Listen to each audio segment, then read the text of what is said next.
दोस्तों, आज के वीडियो में हम आपको टीवी में होने वाले नो साउंड के फॉल्ट के बारे में बताएंगे कि नो साउंड में आपके टीवी में क्या क्या फॉल्ट हो सकते हैं।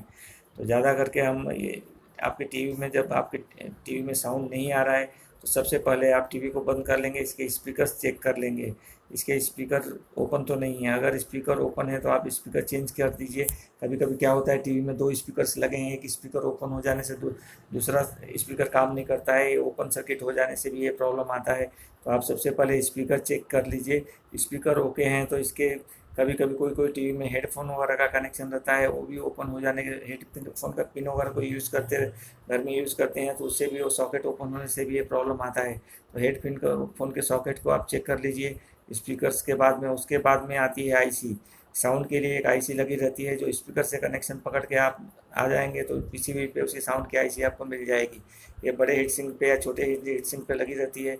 कभी कभी छोटी आईसी रहती है, कभी बड़ी रहती है, कभी ये दो दो आईसी भी लगाते हैं। मोनो आईसी, दो स्टीरियो दो डबल स्पीकर वालों में कभी कभी दो आईसी भी लगाते हैं।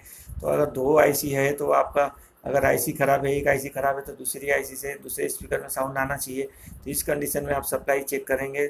सप्लाई कॉमन रहती है दोनों आईसी के लिए। तो आप अगर चेक करेंगे सप्लाई नहीं है तो ऐसा हो सकता है कि आपका साउंड नो साउंड आ रहा है। सप्लाई साउंड सेक्शन के आईसी के लिए सप्लाई 12, 16, 20 जैसी आईसी रहती है। आईसी के ऊपर डिपेंड करता है और वो हिसाब से स्पीकर्स भी लगते हैं, उतने ओम्स के और वाटेज के लगते हैं। तो आप साउंड सेक्शन में अगर दूसरे फॉल्ट्स के बारे में बात करेंगे तो कभी कभी आप जब उस आईसी के ऊपर हाथ ओवर लगाएंगे तो आवाज़ आता है, एक ऑडियो साउंड का आवाज़ आएगा। अगर ऑडियो साउंड आ रहा है आपके स्पीकर से तो आपकी आउटपुट आईसी ओके है। फिर आपको उसके जो दूसरे पीछे बैक साइड में जो आईसी लगे हैं या फिर आपको पीछे जो कनेक्शन लगते हैं टीवी में और ऑडियो ऑडियो इन के, वहाँ पे आपको चेक करना पड़ेगा। वहाँ भी कभी कभी आईसी लगाते हैं इनपुट के लिए, तो वो आईसी भी ख़राब हो सकती है। अगर ऑडियो आ रहा है आपका तो इसका मतलब है कि आपकी आउटपुट आईसी ओके है।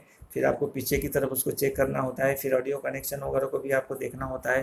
तो आप इस तरह ऑडियो के जो इनपुट पिन है उसमें भी थोड़े से ग्रिड आते हैं। अगर वो नहीं आ रहा है तो आपको आईसी के इनपुट से चेक करते करते आपको पीछे की तरफ जाना होगा। इसके ऑडियो आउटपुट के प्रॉब्लम में, आउटपुट सेक्शन में ज़्यादा करके प्रॉब्लम ऐसे आते हैं कि आईसी शॉर्ट होती है या फिर कोई कैपेसिटर देखिए ख़राब हो गया है, उसमें कपलिंग कैपेसिटर्स रहते हैं, डीकपलिंग रहते हैं, या स्पीकर के सीरीज़ में भी कंडेंसर लगे रहते हैं, वो ख़राब हो जाने से भी आपके स्पीकर से आवाज़ नहीं आता है।